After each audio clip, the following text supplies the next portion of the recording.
2, 1. The Mueller investigation heats up again. Omarosa promises shocking tapes, and Democrats prepare for election 2018. I'm Ben Shapiro. This is The Ben Shapiro Show.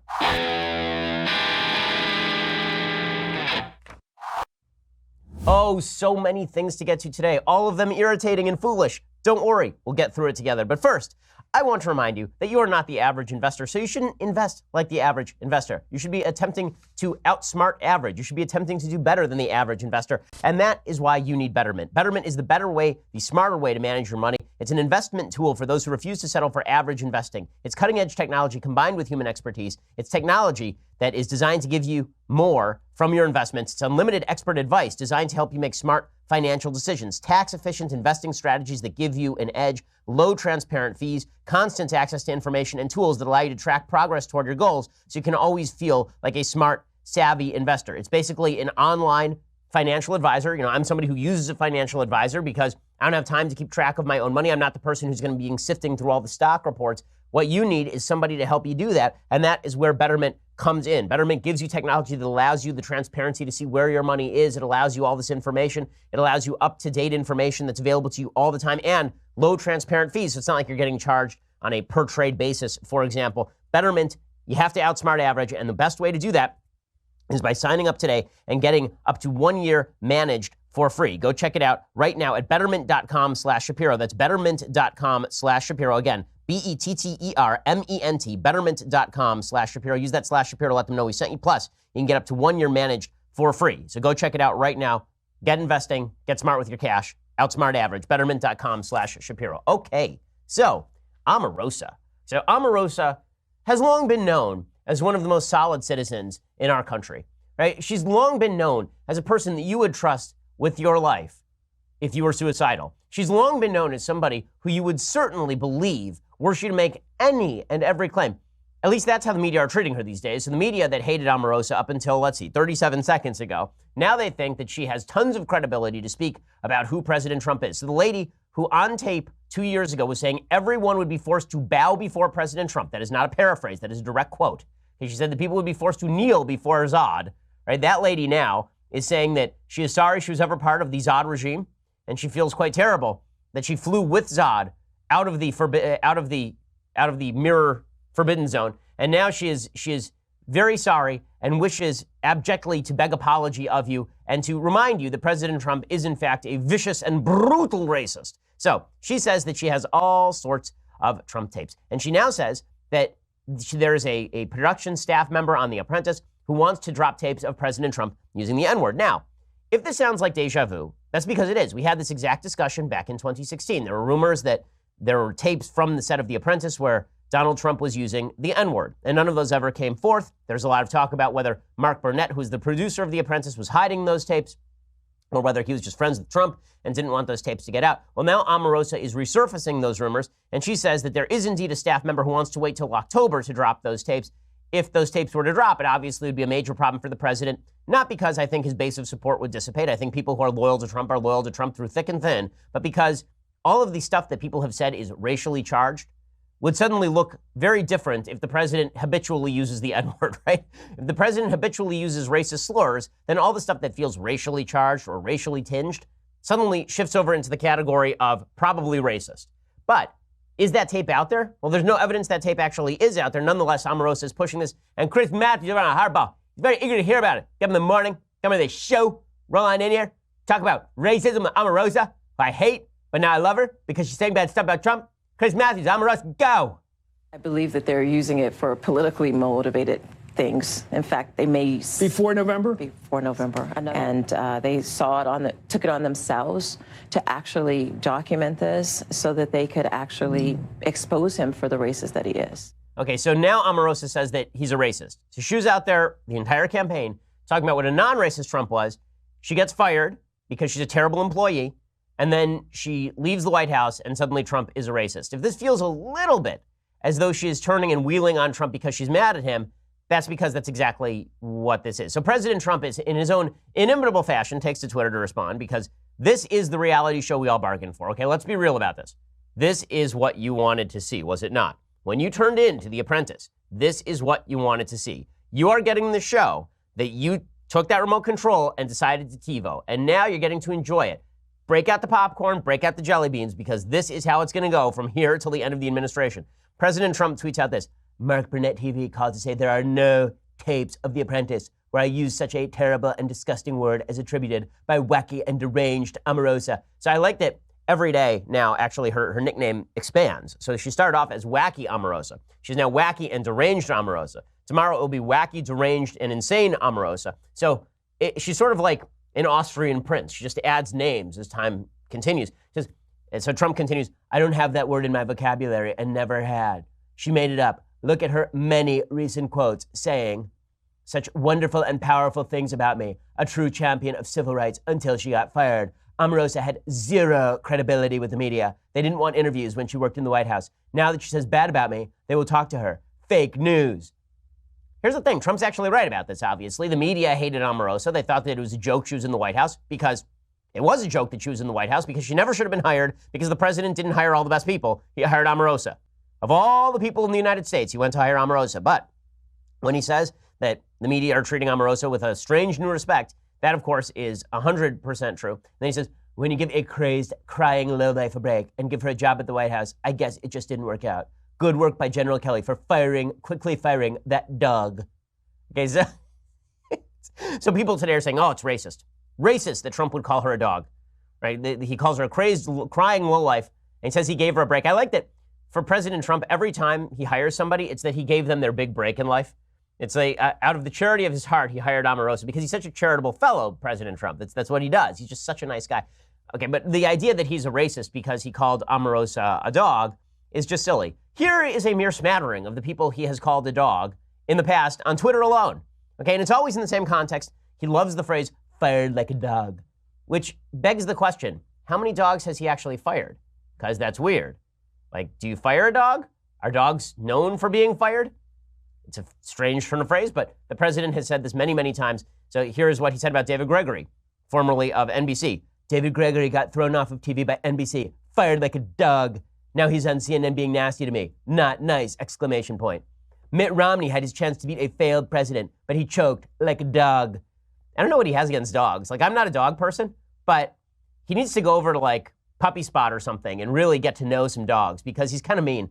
And he says, Little McMiller, I'm now going to teach you a big boy lesson about lawsuits and finance. You ungrateful dog. And then he says about Sloppy Steve Bannon. This is my favorite because I don't like Steve Bannon. He's a jerk. He says, now Sloppy Steve has been dumped like a dog by almost everyone. And then there's Bill Maher, fired like a dog. And then there's Ariana Huffington. She is a dog who wrongfully comments on me.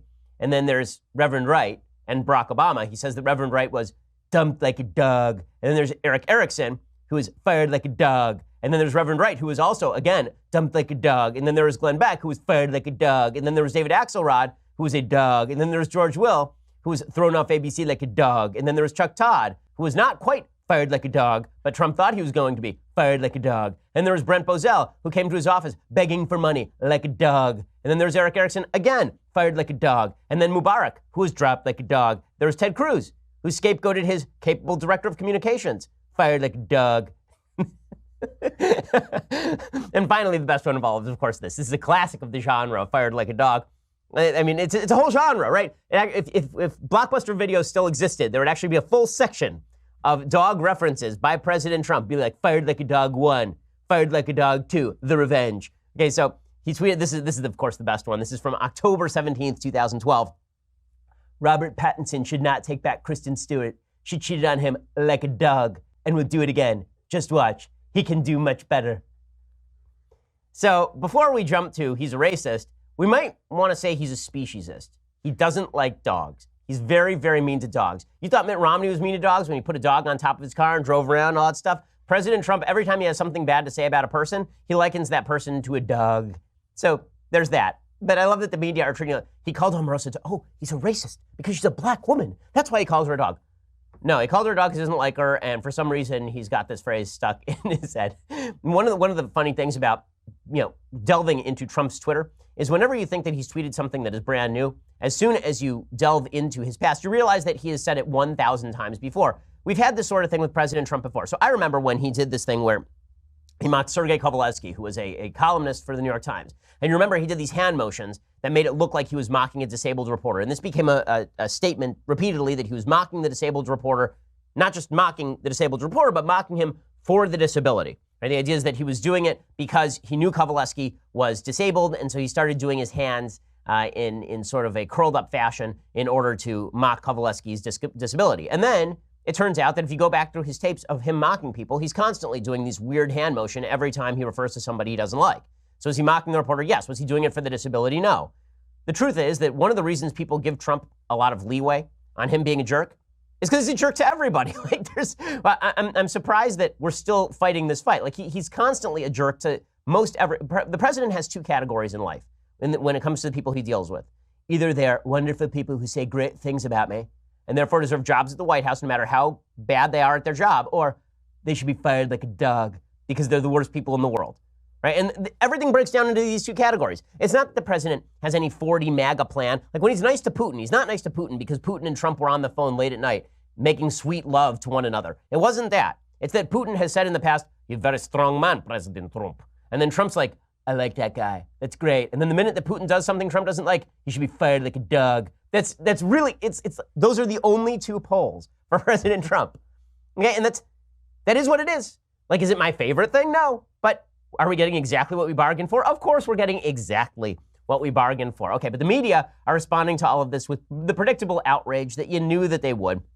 We'll get to that in just one second. First, let's talk about the fact that you have credit card bills. Let's talk about the fact you have some outstanding costs that you want to pay, or you want to do some construction on your house. Bottom line is you need some sort of swing loan. And with Lending Club, you can do all this stuff. You can consolidate your debt or pay off credit cards with one fixed monthly payment. Since 2007, Lending Club has helped millions of people regain control of their finances with affordable fixed-rate personal loans. No trips to a bank, no high-interest credit cards. All you do is go to lendingclub.com, tell them about yourself, how much you want to borrow, pick the terms that are right for you. If you're approved, your loan is automatically deposited into your bank account in as little as a few days. So go check it out right now. Lending Club is the #1 peer-to-peer lending platform, over $35 billion in loans issued. All you have to do is go to lendingclub.com/Ben. That's lendingclub.com/Ben. You can check your rate in minutes. You can borrow up to 40 grand. That is lendingclub.com/Ben. Again, lendingclub.com/Ben. All loans made by WebBank, member FDIC, equal housing lender. There's no reason for you to have these high-interest credit cards. Just keep racking up that debt. Instead, you should go over to Lending Club, check out your options. And again, it's a very easy process. I've checked it out myself. Lendingclub.com/Ben. Go check it out right now. Borrow up to 40 grand. Check your rates in minutes. Lendingclub.com/Ben. Go check that out. All right, so nonetheless, Omarosa continues to say that she has the goods on President Trump. Unfortunately, she actually had a little pen bomb. So she apparently had a little pen that had in it a recording device. Okay, this is the latest accusation. How is she recording this stuff? She wasn't using her phone, is the accusation by Yashar Ali over on Twitters.com. He's a reporter, and he suggests that she was carrying around a pen that recorded things. The great irony of this, of course, is that, as you recall, back during the 2016 election, Corey Lewandowski grabbed a reporter named Michelle Fields because she might have had a little pen bomb. It turns out that the pen bomb was actually a pen recording device, and it was carried James Bond-like by Omarosa into the West Wing because everything is stupid. Because you see this pen? You never know. You never know, gang, what's in this pen. In any case, she claims that she has Trump on tape doing all sorts of terrible things. Here is the most damning material. She gave the tape to CBS. Apparently, she was talking with Katrina Pearson, who was a once and future member of the Trump team. And she was talking about the supposed N-word tape that was floating around the offices of The Apprentice or some such. And here is Omarosa talking with Katrina Pearson because our long national nightmare of people who shouldn't be on TV never ends. Here we go. Said, well, sir, can you think of any time that this might have happened? And he said no. Well, that's not true. He goes, how do you think I should handle it? And I told him exactly what you just said, Omarosa, which is, well, it depends on what scenario you're talking about. And he said, well, why don't you just go ahead and put it to bed? I don't know what the scandal is. No, he said it. He's embarrassed.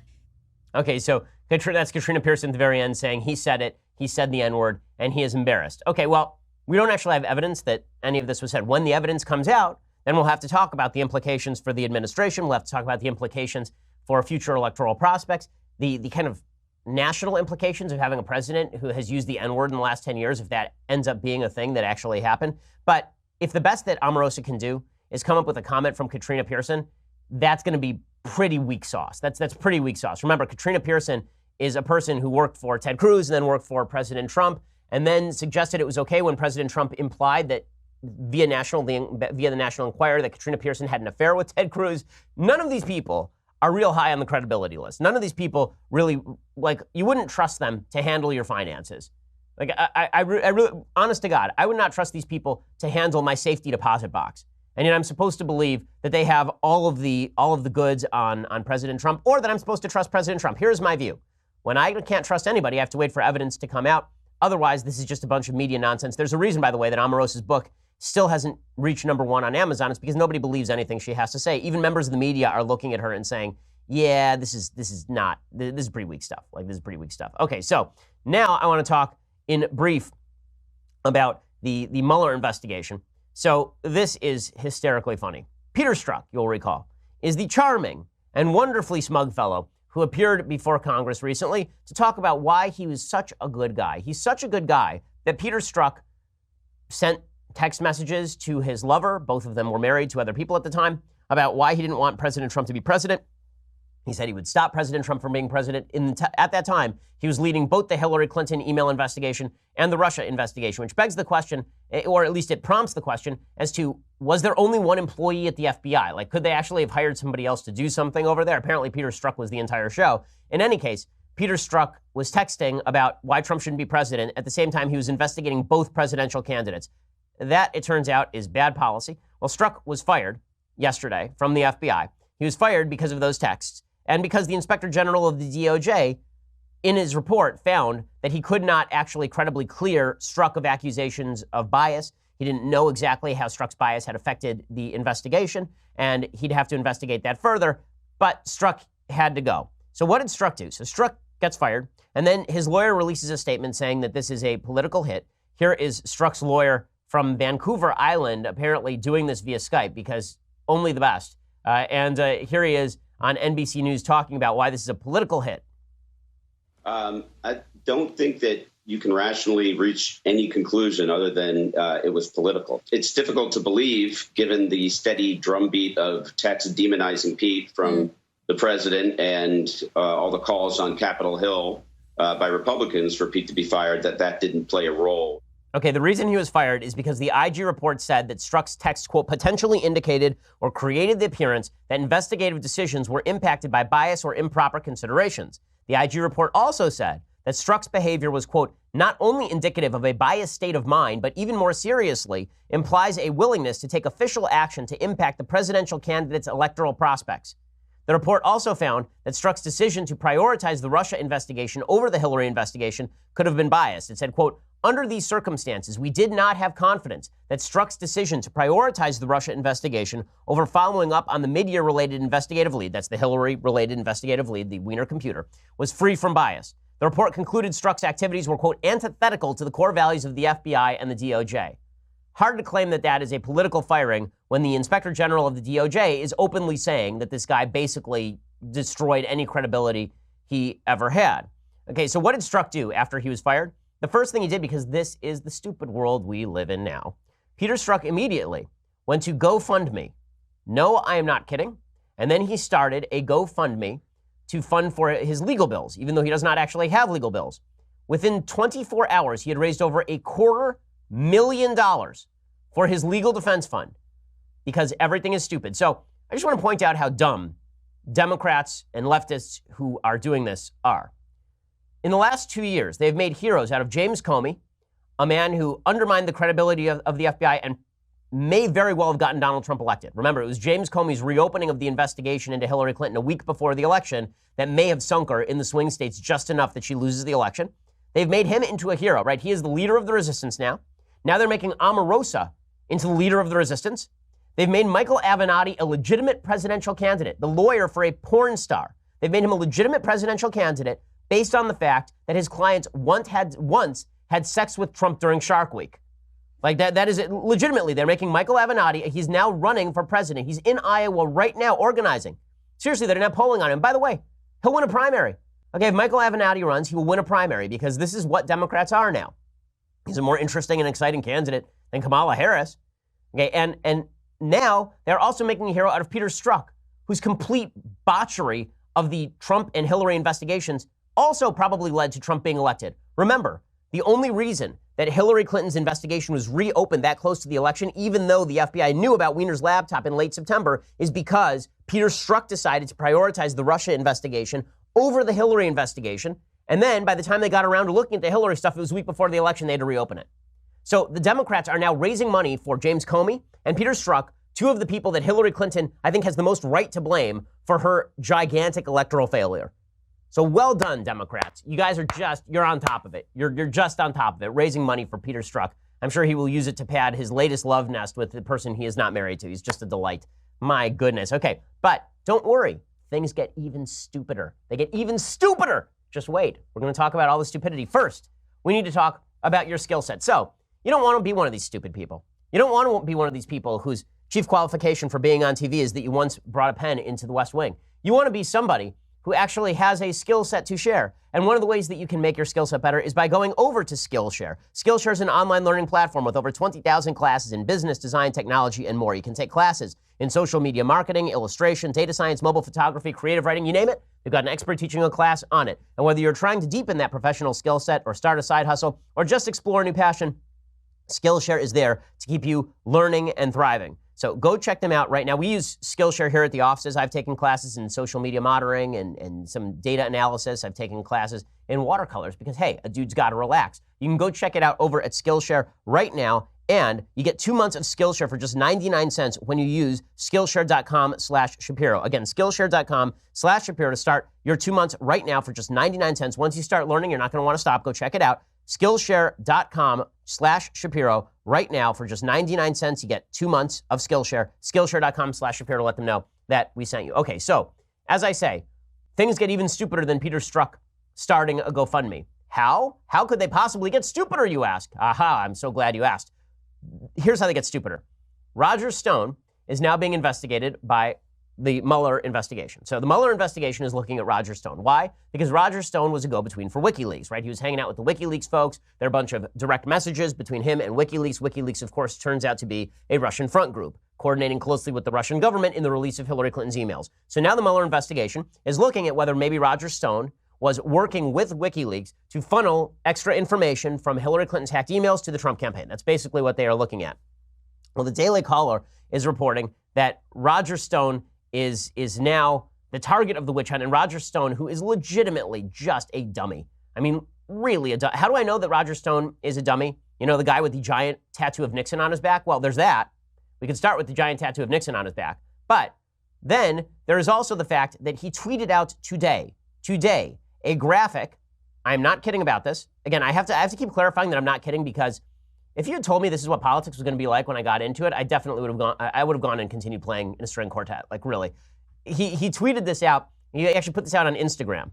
Okay, it is a picture of Sean Hannity, Mike Pence, Sarah Huckabee Sanders, Roger Stone, Devin Nunes, Donald Trump, and Rudy Giuliani wearing uniforms that look like astronauts. And then it says below it, Space Force. In space, no one can hear you lie. They're all wearing patches in these uniforms of swastikas. Swastikas with a little rocket. And Roger Stone put this out, says, I love this. Proud to be in this crew. But the only lies being told are by liberal scumbags. Now, why, you ask, would Roger Stone tweet out a picture of himself wearing a swastika along with other members of the Trump administration and Sean Hannity? Because he's stupid. That's the answer. The answer is because he's a dum-dum. Okay, so Roger Stone has an op-ed over at the Daily Caller about why he is the target of the witch hunt. One of Stone's rules, he says, is the only thing worse than being talked about is not being talked about. Even I may have taken exception to that rule last Friday. Again, only the best people were associated with the Trump campaign. And the reason this is irritating, folks, is because all of this is easily avoidable and continues to be easily avoidable. But we're not going to avoid it. We're going to steer directly into this crap storm. He says, if you followed the news last Friday, you know that my longtime friend Kristen Davis testified before special counsel Robert Mueller's grand jury, that my longtime associate and wingman Andrew Miller was held in contempt for his refusal to testify for the grand jury, that a subpoena was dropped on Randy Credico, who, despite his public denials, was the source who first told me that WikiLeaks had the goods on Hillary and would release them in October. It was a deep state trifecta. Andrew Miller's contempt citation is a bit more complicated. His appeal may be problematic for Mueller down the road. Mueller is running a criminally abusive, constitutionally unaccountable, professionally and politically incestuous conspiracy of ethically conflicted cronies colluding to violate my 4th, 5th, 6th Amendment rights and those of almost everyone who had any sort of political or personal association with me in the last 10 years. He has conducted a supposedly comprehensive investigation of a very narrow and limited issue as an open-ended, totally limitless grand prosecution with absolutely no articulable or even identifiable criminal predicate to substantiate it as a lawful investigation, even under ordinary circumstances. Well, I mean, you did brag that you were like best friends with WikiLeaks. I mean, there was that. And then you also bragged about how you were tight with Trump, so there's that as well. I mean, again, maybe Mueller finds nothing, but the grand prosecution, how dare they target me, Roger Stone? I am clean as... No. Okay, so here he continues. He says, Mueller's team of partisan prosecutors seeks to prove the unprovable, that I received allegedly hacked emails from the Russians or WikiLeaks and passed them on to Donald Trump. This threadbare false narrative is harped on endlessly by slugs at MSNBC and other despicable fake news outlets. Now, because of the accuracy of my tweets, in which I merely followed the tweets of WikiLeaks and the many public interviews of WikiLeaks publisher Julian Assange, Mueller and his hitmen seek to frame some ludicrous charge of defrauding the United States. This, of course, is based on a false and unproven assumption that Assange is a Russian agent and WikiLeaks is a Russian front, neither of which has been proven in a court of law. Okay, so if his defense is that WikiLeaks is not a Russian front, good luck with that one. Good luck with that one, because it turns out the high level of coordination between WikiLeaks and the Russian government is obvious to anyone who's spent any time looking at this issue. Again, he maintains that WikiLeaks is some sort of independent agency. Now, maybe all of this comes to nothing, but the fact that Roger Stone is now being dragged into all of this demonstrates that the campaign had serious problems from the very start. Now, should any of this really impact the presidency? Should any of this really be of any sort of consequence to the Trump presidency? I don't think so. I really don't think that any of this ends up being a big deal in the end. That said, I do think that things have become so stupid on every side that it's difficult to tell what is real from what is not. And when I say stupid on every side, I mean the left's perception of this case is just as stupid. So the Washington Post editorial board, for example, they say the only way for us to really believe that anyone is innocent in this case is for Trump to talk directly with Robert Mueller. And they write this whole editorial saying there's no need to fear Mueller, Mr. President, if you've nothing to hide. Of course, that's not true. Okay, as a lawyer, that's not true. The first rule of lawyering is tell your client to shut his face. Really, that is the first rule of any sort of criminal lawyering. Shut your head. Don't talk. Okay, it doesn't matter if you're innocent. It doesn't matter if you're guilty. Do not talk to the cops. It's actually the first rule of lawyering if they see you as a potential defendant, because all you can do is give them evidence that is going to either lead them down the path toward prosecuting you or is going to lead them to look into you more closely. Right? The fact is that if you want to convey something to the police, you can always do so through a lawyer. But if the police are bringing you in for an investigation, the chances that they're going to be asking you a bunch of questions to exonerate you is probably close to nil. Right? It's pretty low. And that's particularly true when you're talking about a politically oriented prosecution like Mueller. This idea that Trump should get in a room with Robert Mueller and that he has no risk at all if he just tells the truth. First of all, Trump has a pathological problem with telling the straight truth, right? The guy exaggerates on a regular basis, and being a lawyer means taking things both literally and seriously. The case that's been made for Trump is that you're supposed to take things seriously, but not literally. Okay, that's a fair case. Selena Zito has made it ably. The idea that when Trump says stuff, we all just kind of go, yeah, he's exaggerating, but we know what he means, right? But we know what he means. In lawyer land, but we know what he means is not natural defense. In lawyer land, what you say is literally what you say, and we take it at face value. And that means that they'd be fools to actually put Trump in a room with Robert Mueller. But the Washington Post really wants it. They say this silly game has gone on far too long. The country was attacked. Mr. Mueller is trying to determine what happened. The president should be eager to help the country learn and move on. Instead, his lawyers have spent the summer hemming and hawing about the right circumstances for an interview. I don't remember the same sort of mitigating feelings from the Washington Post with regard to President Trump testifying. I say, this summer has brought increasingly dire reminders that Russia interfered with the 2016 election and that it intends to continue meddling in the country's democracy. If Mr. Trump has done nothing wrong and intends to tell the truth, he should welcome Mr. Mueller's questioning and do everything possible to hasten the special counsel's final report. Okay, this is the same argument that if you have nothing to hide from the police, then they should be able to put a camera in your house. If you have nothing to worry about criminally, there's no reason you shouldn't allow the police to simply search your premises at any time. The whole point of restricting authority is that authority can be abused, and we don't necessarily have to assume guilt in order to assume that authority can be used to go after folks. And that's generally been true. Okay, in just a second, I want to talk about why exactly it would be foolish for the president to actually get in front of Mueller with some examples of President Trump being President Trump, because he continues to be President Trump, which has upsides and it has downsides. But first, you're going to have to go over to dailywire.com. First, let me remind you, it's here. It's come. The time has finally come for me to take my podcast to live audiences. So tomorrow, Dallas, Texas, Wednesday, August 15th, in Phoenix, Arizona, Thursday the 16th. Seats are just about sold out. You can still get a few available tickets left. Go over to livenation.com or ticketmaster.com. Search Ben Shapiro so you don't miss it. And we are going to be doing the live podcast. We're going to be doing a Q&A. It's going to be a blast. Thousands of fellow Ben Shapiro show listeners are going to be there. Plus, I will be there as well, because otherwise, why would you be there? So go check that out over at livenation.com or ticketmaster.com. Also, when you subscribe at dailywire.com, next time we have an event, we have a VIP section. You get the first available shot at that. And you also get to listen to the rest of the Andrew Klavan show live. You get to listen and watch the rest of the Michael Knowles show live. I thought he was fired. Unfortunately, he was not. So he retains that show. So go check that out. Also, if you get the annual subscription for $99 a year, it is cheaper than the monthly, and you get the leftist tears, hot or cold tumbler. Everyone who tries this loves this thing. I mean, I have not heard a single complaint about this from anyone except for Steven Crowder, legitimately. So go check that out right now. Also, subscribe over at YouTube or iTunes. We have a fantastic Sunday special coming up. Next Sunday special is just awesome. You're going to want to be a subscriber to check that out. We're the largest, fastest growing conservative podcast in the nation.